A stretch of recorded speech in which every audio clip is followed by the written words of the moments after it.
Shalom and welcome to Jerusalem Studio. The Islamic Republic of Iran continues to remain Israel's biggest threat, regardless of what is happening on other fronts, the majority of which also emanates from the Iranian master plot to annihilate the Jewish state. For the rest of the world, the spectre of an Iranian nuclear arsenal is unsettling but not an existential threat.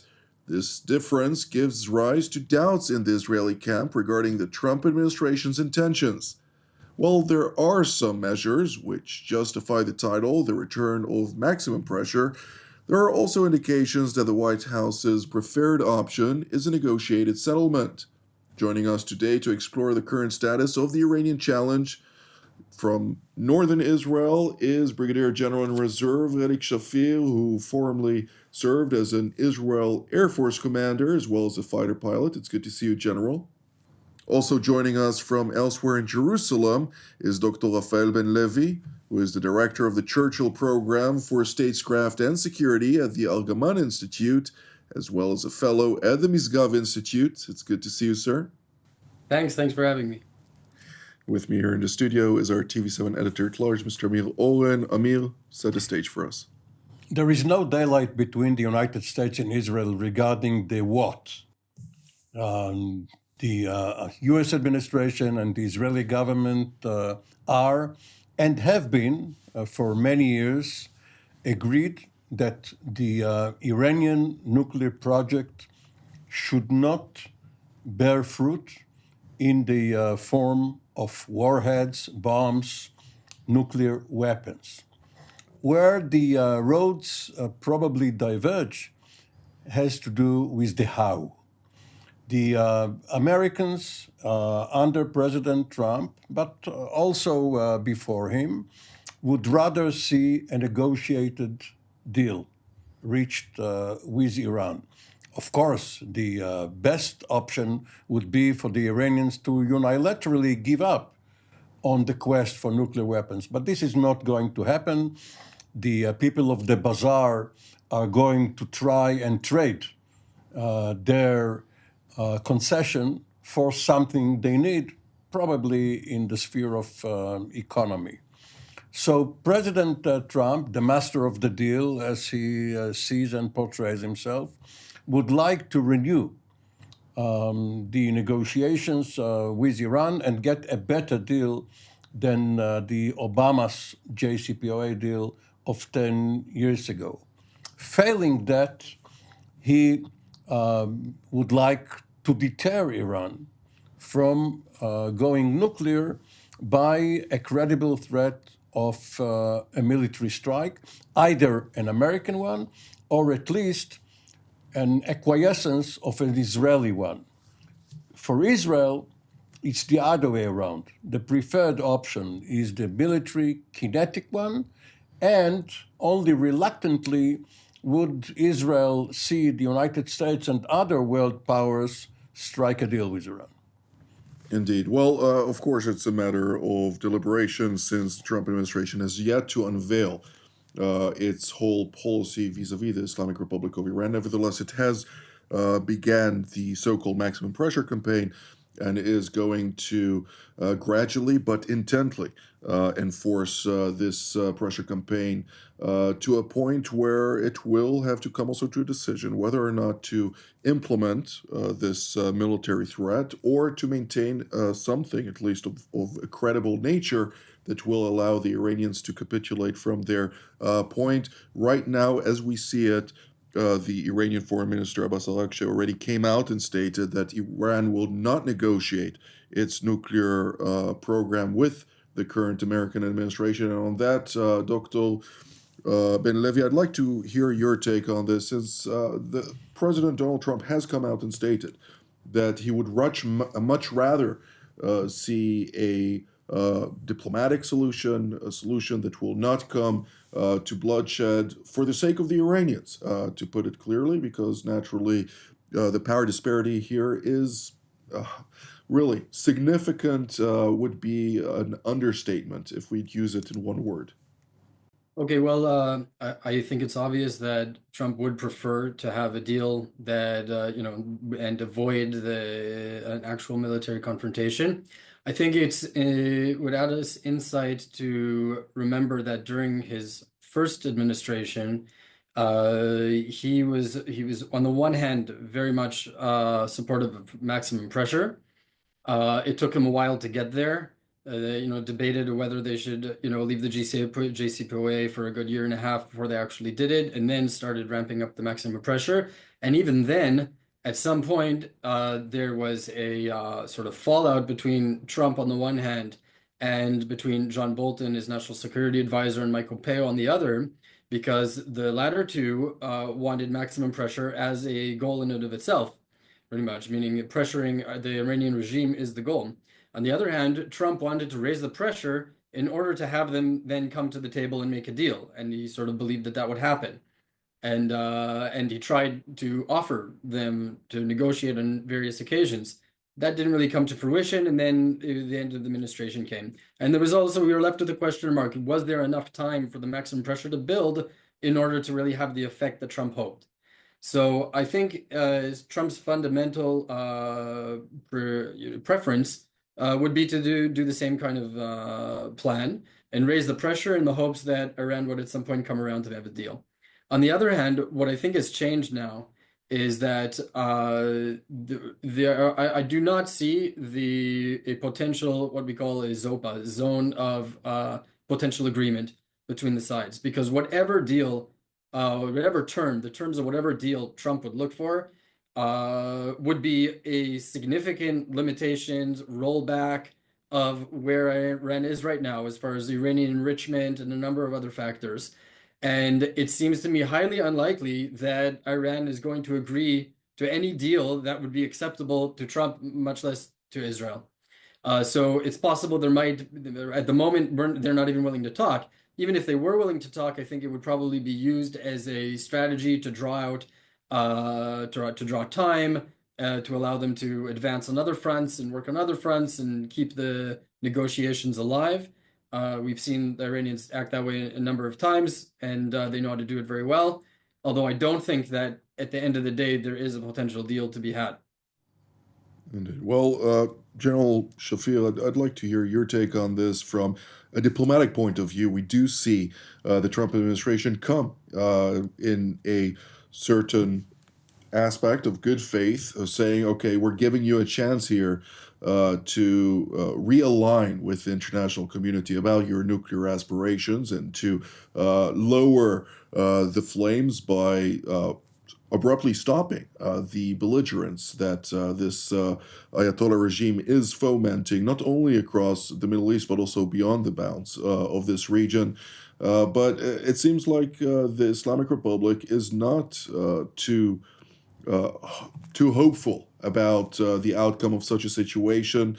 And they are in a very bad position to start really negotiating a solution that would be regarded as something, from their perspective at least, as positive for their future aspirations to fulfill their stated goal of exporting the revolution, of being the forefront of 12er Shia Islam, not only in the region but across the world. How does that converge with the current strategic reality at play? I think we should look at this in a much more global view than focus on Israel, the United States, and Iran. The United States is trying to bring a big stick, as Teddy Roosevelt had it in 1906, I believe, not just to South America, as Teddy Roosevelt tried, but to the whole world. That is dealing with the Russians about Ukraine and offering them a pretty good carrot. And the same goes for China, where I think Trump is going to meet with Xi. So this Iran is part of the puzzle. One thing that I would like to note: the United States does not want Iran to disappear, because if they disappear, then why would Saudi Arabia and the Gulf states need the United States? they need them to protect them from Iran. So Iran in a weakened position, not able to act within the next few years, is something that the United States wants. It doesn't want it to go away. So Israel is the bulldog in this story, where Trump is warning that he might let Israel strike Iran, and giving them some carrots, and putting more and more economic pressure. And they're in a dire situation vis-a-vis the Russians as well.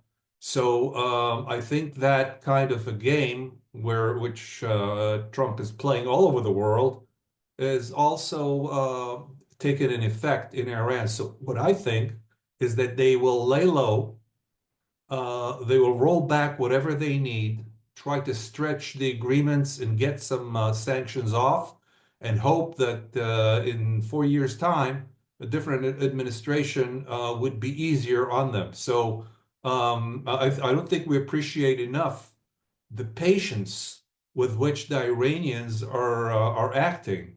So at this time, and remember the Nasrallah funeral where Israeli jets were flying over, the Iranians are going to bite the bullet, certainly for the next 4 years, and hope that things improve. They're looking ahead 100 years rather than in 4-year terms.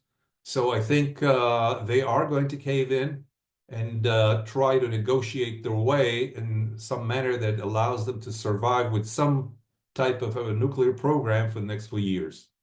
Indeed. Well, of course, we need to wait and see whether or not the Iranians who do apply strategies long term, whether or not they're able to do so without making mistakes, as they did post October 7th, which have brought not only themselves to the weakest point in their brief history since the Islamic Revolution of 79, but also the fact that they are in the worst point of losing many of their proxies, having no true influence in some of the countries, the manner in which they had before the atrocities that were committed against Israel occurred. But nonetheless, Mr. Oren, the Europeans are at play.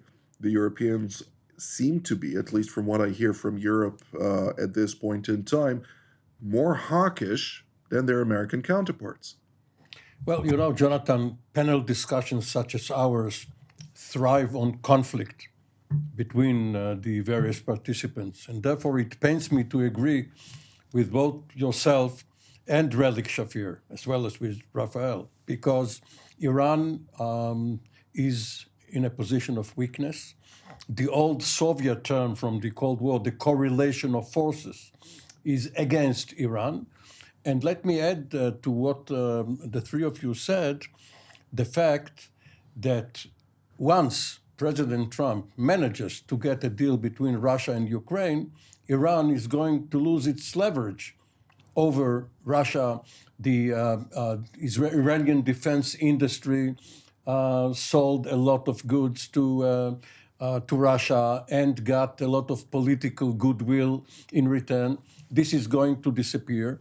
And a couple of weeks ago, the Supreme Leader Khamenei came out with a statement praising the Iranian-produced missiles, but saying it was good for a time. But now we have to innovate and we have to bring in a new generation, meaning this is not the time to get into a conflict with either Israel or the United States. Well, because they would, quite frankly, lose. Right. And So that is something regarding the Europeans, they may be hawkish in what they say. We haven't seen any hawkish acts by Europe. Perhaps France in Africa is more proactive. But for Europe to be hawkish about anything is not really meaningful. I disagree, for the sole purpose that on October 18th of this year, the Europeans, the E3, namely Britain, Germany, and France, will be in a position to snap back sanctions, and the lead up to that position will provide them with significant leverage that would then, if they do snap back those sanctions beyond the maximum pressure campaign of the United States, would, quite frankly, isolate the Iranians, something that the Iranians are terrified from.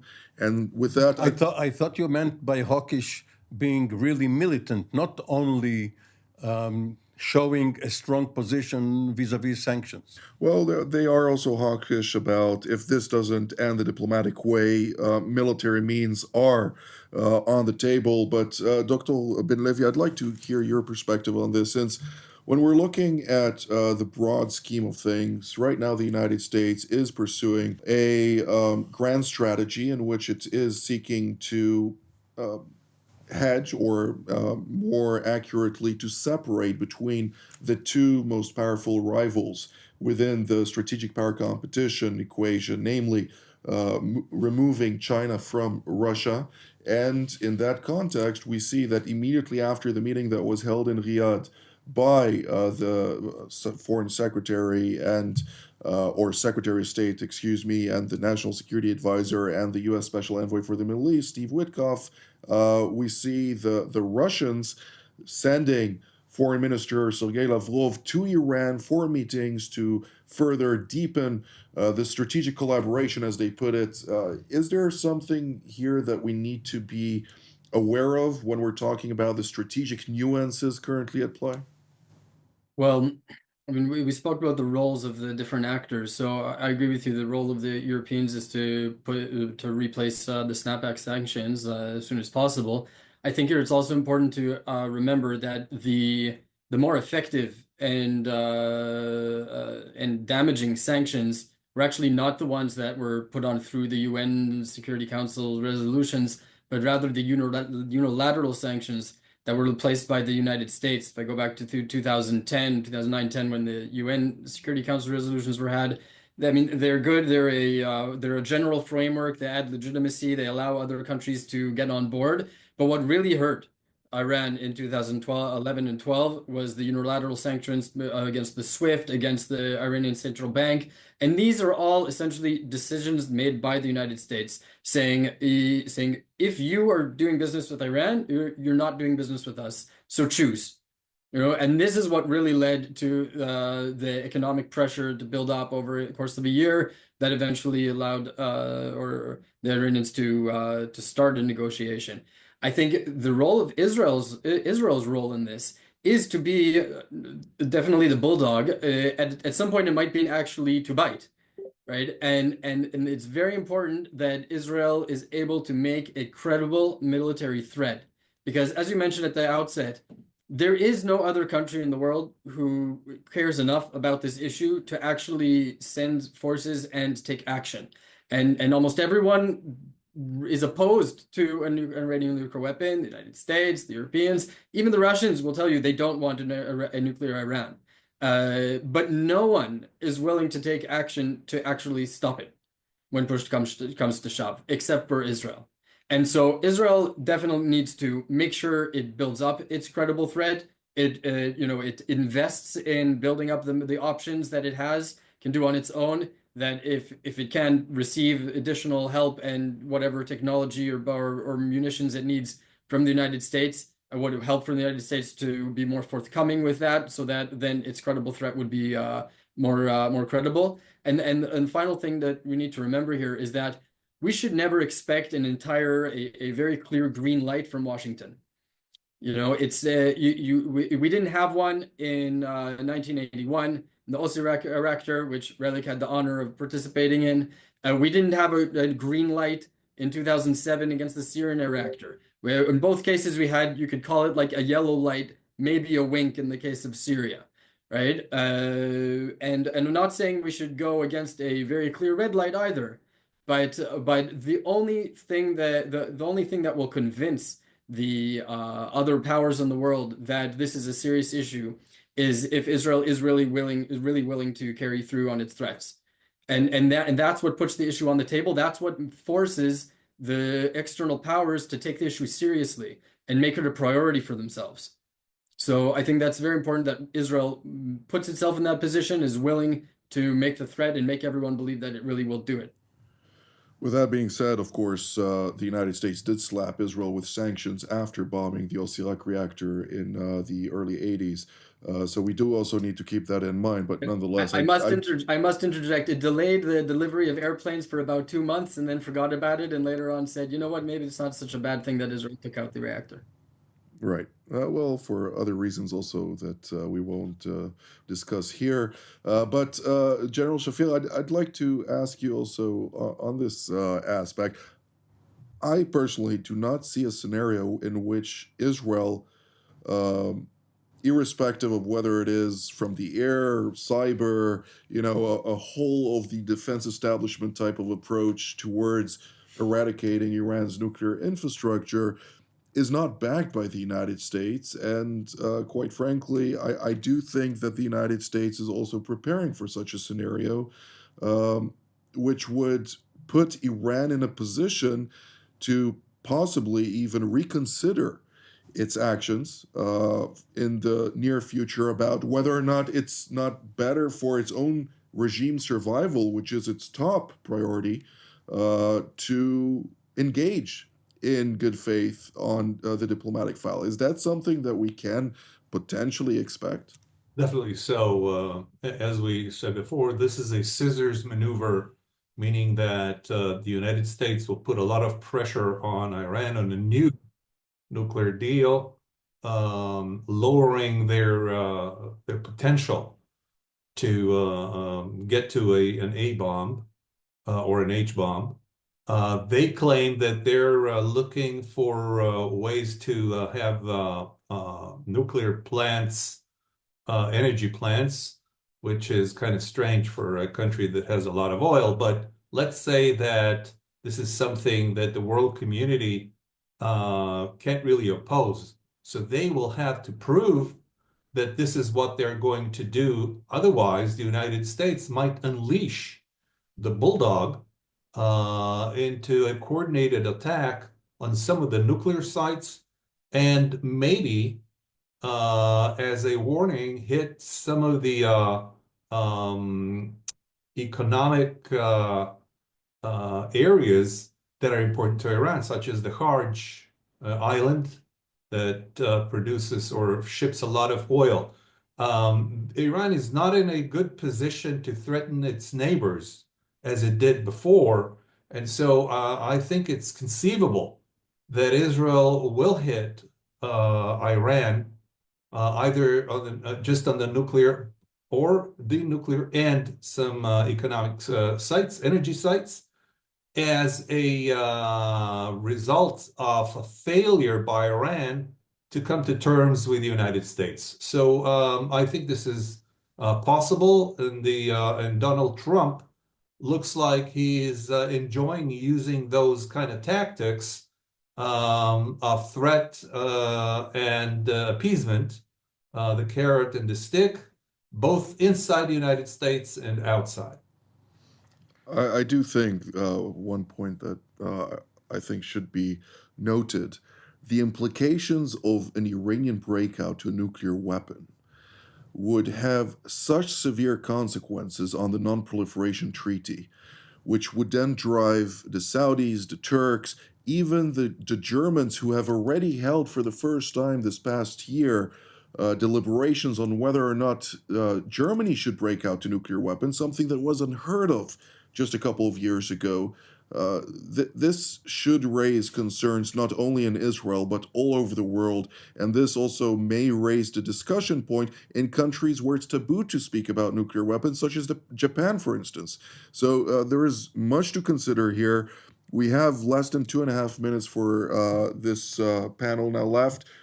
In 30 seconds each, roughly, what should we focus on for the near future ahead on the Iranian file in particular? There are three components of the system, the Israeli and American system of response: intelligence gathering, contingency planning, and policy decisions. Obviously, the US has been gathering intelligence on the Israeli response. We have seen it with the leaked files, leaked documents by a CIA officer only a few months ago. They were looking at Israeli Air Force bases, the hangars, the bombs, the refueling vehicles. But once Israel decides to go ahead, then the president will have to decide, regardless of his reluctance beforehand, whether to join, because the follow-up to the first Israeli strike is all important. Dr. Ben Levi? Yes, I think what Israel has achieved in the past 6 months or so has significantly changed the balance of power in the Middle East, with taking or significantly degrading Hezbollah, which also led to the change in Syria and the fall of Assad, who was aligned with Iran, kicking out the Iranian militias. So we're on we're on trajectory for a very significant change to the Middle East. And what we have to do, though, is finish the job. And it's not just, of course, I said previously that Israel is the primary, who needs to be on the lead of this train. But as you said, the globe, the region, no one is going to complain if the Iranian nuclear facilities blow up. People might say, "Oh, new a little bit," but no one wants that. No one wants a nuclear Iran, and so if Israel goes and is in the lead of taking it out, then maybe some people might say something publicly. They'll be opening bottles of champagne behind closed doors. General Shafil, one sentence, please. If I were a decision maker, and what I'm saying now is not through knowledge, but through thinking strategy, I would attack Yemen, the Houthis, in a large coordinated attack that the Iranians can think of a copy-paste to their area and use this as a club before actually doing the job in Iran. Absolutely. Well, this is all the time that we have for today. I'd like to immediately thank General Shafil, Dr. Ben Levi, and Mr. Oren for all of your insights. I'd like to thank all of you at home as well. Until our next edition from here in Jerusalem. Shalom.